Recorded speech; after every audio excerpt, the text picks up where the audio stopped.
Good morning, students. Today we will start the grammar portion, the first chapter of our grammar, which is the sentence. Okay, you can see in your grammar books the first chapter, unit 1 is the sentence. So today we'll start with it. So what is basically a sentence? Sentence क्या होता है? Sentence को जिसे हम लोग हिंदी में वाक्य बोलते हैं. वाक्य क्या होता है? A sentence is a group of words that makes complete sense. ठीक है, sentence वो ग्रुप ऑफ वर्ड्स होते हैं, अलग अलग वर्ड्स का वो ग्रुप होता है जो जब साथ में होते हैं तो एक कंप्लीट सेंस बनाता है, उसकी कुछ मीनिंग निकल के आती है. ठीक है, और सेंटेंस की तीन चीजें खास होती हैं. सबसे पहला कि सेंटेंस हमेशा एक कैपिटल लेटर से बिगिन होता है. There is always a capital letter in the beginning of a sentence. दूसरा, सेंटेंस हमेशा फुल स्टॉप पे एंड होता है. There is always a full stop at the end of a sentence. और sentence जो है सेंटेंस में हमेशा वर्ब्स होते हैं. ठीक है, a sentence will always have a verb. कोई भी वाक्य बिना वर्ब के, कोई भी सेंटेंस बिना वर्ब के, इट इज इनकम्प्लीट. ठीक है, तो किसी भी टाइप का वर्ब हो, चाहे हेल्पिंग वर्ब हो, चाहे मेन वर्ब हो, लेकिन वर्ब होना ही होना है, वर्ब होगा ही होगा. ठीक है, और सेंटेंस की ही तरह एक और चीज होती है हमारी फ्रेज. ठीक है, फ्रेज क्या होता है? फ्रेज भी एक ग्रुप ऑफ वर्ड्स होता है. सेंटेंस की ही तरह phrase is also a group of words, but they do not make complete sense. मतलब उस फ्रेज से भी कुछ सेंस निकल के आता है, कुछ मतलब होता है फ्रेज का भी. ठीक है, लेकिन कंप्लीट सेंस नहीं होता है फ्रेज का. ठीक है, जैसे फ्रेजेस जो हैं दे impart some sense but not complete sense. Okay, or phrases, they never begin with a capital letter, they do not end with a full stop, and they do not have verbs. ठीक है, ये तीनों चीज जो sentence की main चीजें हैं वो फ्रेजेस में नहीं होती हैं या नहीं पाई जाती हैं. ठीक है, तो सेंटेंस और फ्रेजेस का बस इतना ही बेसिक सा डिफरेंस है कि sentence will make a complete sense. पूरी बात समझ में आएगी सेंटेंस से, लेकिन फ्रेज जो होता है उससे कुछ बात तो समझ में आएगी लेकिन पूरी बात नहीं पता चलेगी. ठीक है, अब जैसे एग्जांपल्स हम लोग देख सकते हैं. Look at the following examples. जो कॉलम ए है उसमें फ्रेजेस हैं और जो कॉलम बी है उसमें सेंटेंसेस हैं. ठीक है, तो सबसे पहला है फ्रेज लॉन्ग टेल. तो जब हम लोग लॉन्ग टेल कहते हैं तो हमें पता है कि लॉन्ग टेल मतलब एक लंबी पूंछ, एक लॉन्ग टेल, लंबा टेल. ठीक है, तो मीनिंग तो निकल के आ रही, लेकिन does it make complete sense? पूरा सेंस बन रहा है क्या? नहीं. फिर बी कॉलम में सेंटेंस पढ़िए, a monkey has a long tail. और जब मैं ये कहती हूँ कि a monkey has a long tail, तब उस सेंटेंस का पूरा मतलब निकल के आ रहा है. ठीक है, तो बेसिकली ऐसे ही होते हैं फ्रेजेस एंड सेंटेंसेस में डिफरेंस. सेकेंड एग्जाम्पल देखते हैं, under the table. Under the table मतलब टेबल के नीचे. जब हम कहते हैं टेबल के नीचे तो उससे कुछ तो मतलब निकल रहा है, लेकिन पूरा कंप्लीट सेंस नहीं निकल रहा है. लेकिन जब हम कहते हैं the shoes are under the table, तो उससे हमें पूरा ये पता चल रहा है कि जो शूज हैं वो टेबल के नीचे रखे हुए हैं, they are placed under the table, and ये पूरा कंप्लीट सेंस दे रहा है हमें. So it is a sentence. The third example is across the road. Across the road मतलब रोड के दूसरी तरफ. ठीक है, रोड के एक साइड से दूसरी साइड कह सकते हैं. ठीक है, तो इससे हमें कुछ तो समझ में आ रहा है, लेकिन रोड के दूसरी तरफ क्या, कौन, कुछ समझ में आ रहा है नहीं, कंप्लीट सेंस नहीं दे रहा है. तो जब हम इसको सेंटेंस में फॉर्म करेंगे, the boy ran across the road, तो इससे क्या होगा कि हमें पूरी बात समझ में आ रही कि एक लड़का था वो रोड के अक्रॉस दौड़ के भाग गया.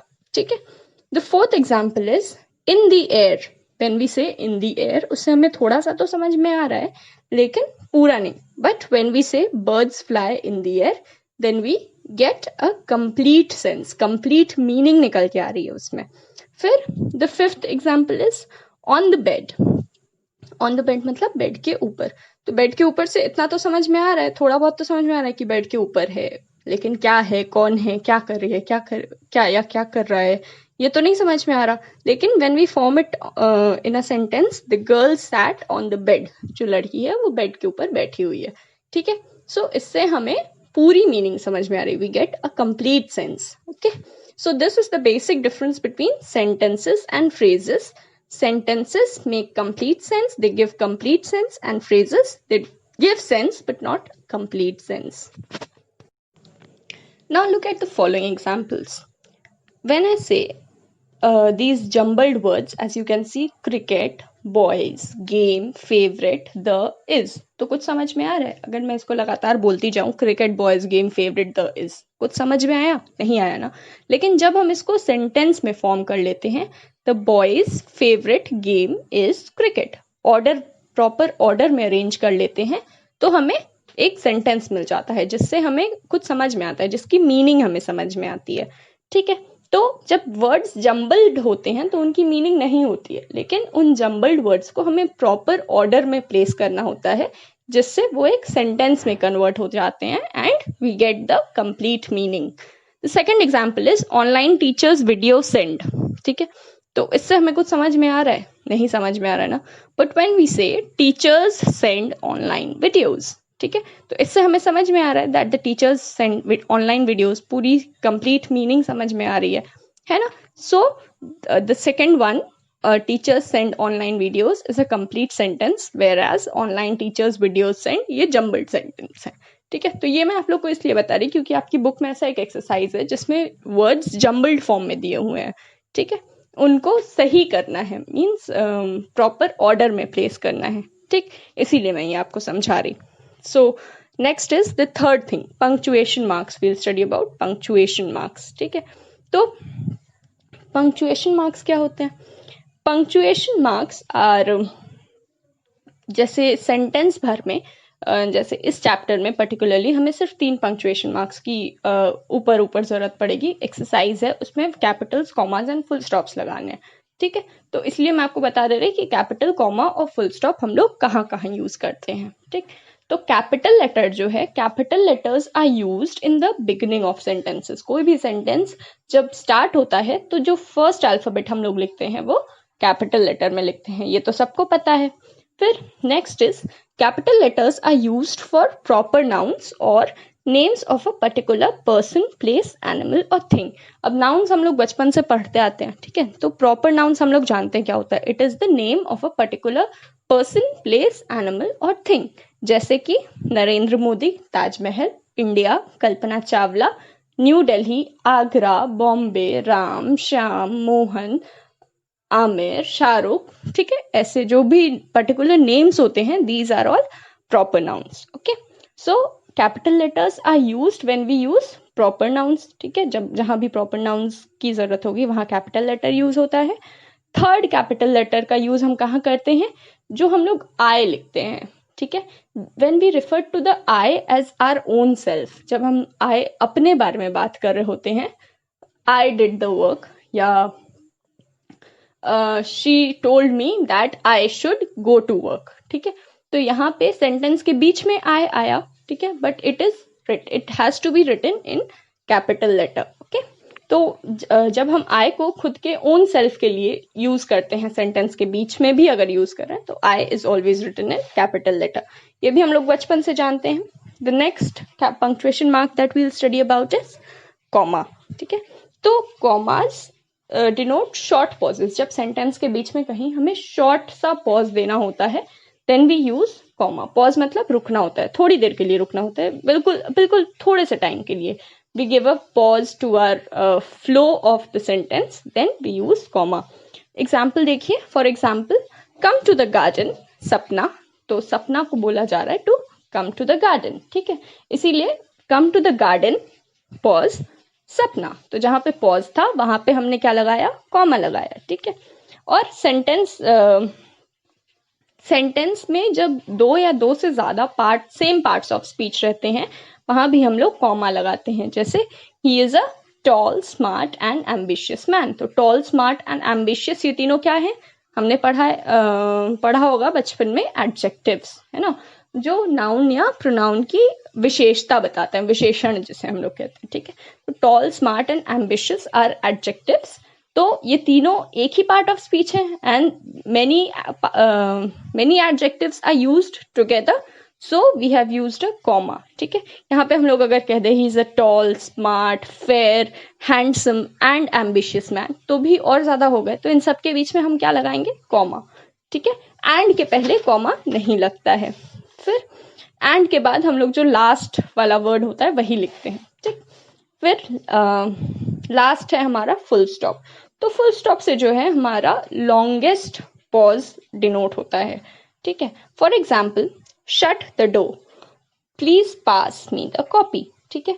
तो जो जब लॉन्गेस्ट पॉज कब आता है, बेसिकली लॉन्गेस्ट पॉज तब आता है जब सेंटेंस एंड हो जाता है, सेंटेंस खत्म हो जाता है, वहां पे हम लोग देते हैं लंबा पॉज, लंबा रुकते हैं ना, उसको हम लोग कहते हैं, वहां पे हम लोग यूज करते हैं full stop.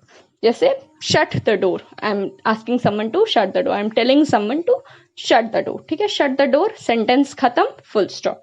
Then please pass me the copy, मैंने उसे बोल दिया, सेंटेंस खत्म, फुल स्टॉप, ठीक है। और फुल स्टॉप्स जो हैं एब्रीविएशंस मतलब शॉर्ट फॉर्म्स और इनिशियल्स के लिए भी यूज होते हैं। इनिशियल मतलब जैसे वो स्टार्टिंग लेटर्स को इनिशियल्स कहते हैं, ठीक है। जैसे हम लोग मिस्टर मिसेस लिखते हैं, ठीक है, तो उसके बाद भी हम लोग डॉट लगाते हैं ना, फुल स्टॉप लगाते हैं ना। जैसे बी ए ग्रेजुएशन वाला कोर्स होता है ना, BA पोस्ट ग्रेजुएशन वाला MA, तो हम लोग क्या करते हैं, BA मतलब होता है बैचलर्स ऑफ आर्ट्स, ठीक है, बैचलर ऑफ आर्ट्स, ठीक है। ये एक डिग्री होती है, जैसे आप लोग 10th की 12th की मार्कशीट्स होती हैं, वैसे ही बैचलर ऑफ आर्ट्स ग्रेजुएशन की डिग्री होती है, ठीक है। तो हम लोग पूरा तो लिख नहीं रहे हर जगह, वी राइट BA या BSc या BCom, ठीक है। तो वहां पे हम लोग जहां जहां हमने वर्ड को शॉर्ट किया है, एब्रीविएट किया है, वहां वहां हम लोग फुल स्टॉप लगाते हैं। वैसे ही मिस्टर CL गुप्ता, तो मिस्टर में भी हम लोग मिस्टर पूरा तो लिख नहीं रहे, इसीलिए हमने डॉट लगाया है। C से चंद्रेश, L से लाल, गुप्ता, ठीक है। तो चंद्रेश लाल गुप्ता हम लोग पूरा तो लिख नहीं रहे, छोटा छोटा लिख रहे, तो C के बाद फुल स्टॉप, L के बाद फुल स्टॉप, देन गुप्ता। फिर होता है कंपनी।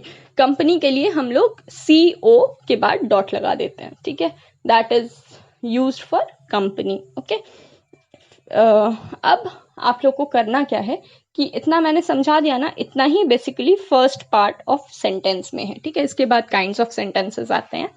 तो आप लोग को एक्सरसाइज 1 जो पेज 1 पे दिया है, ठीक है, जम्बल्ड वर्ड्स को अनजम्बल करके करेक्ट ऑर्डर में प्लेस करके करना है, वो आप लोग कॉपी में करेंगे, ठीक है। Put the heading sentence lesson 1, put the date and write exercise 1, the heading of the exercise, जो भी करना, जो भी हेडिंग लिखी है उस पर वो हेडिंग लिखिएगा, and then write the questions and then write the answers. Questions भी लिखने हैं, ठीक है, जम्बल वर्ड्स पहले लिखिएगा, फिर उसके बाद उन वर्ड्स को अनजम्बल करके उसका आंसर लिखिएगा, ठीक है।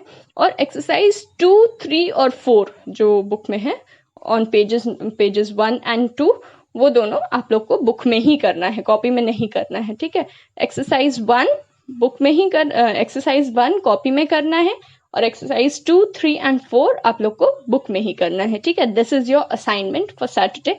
कोई दिक्कत हो तो आप लोग शाम को जो क्वेश्चन आवर होता है उसमें पूछ सकते हैं, ठीक है।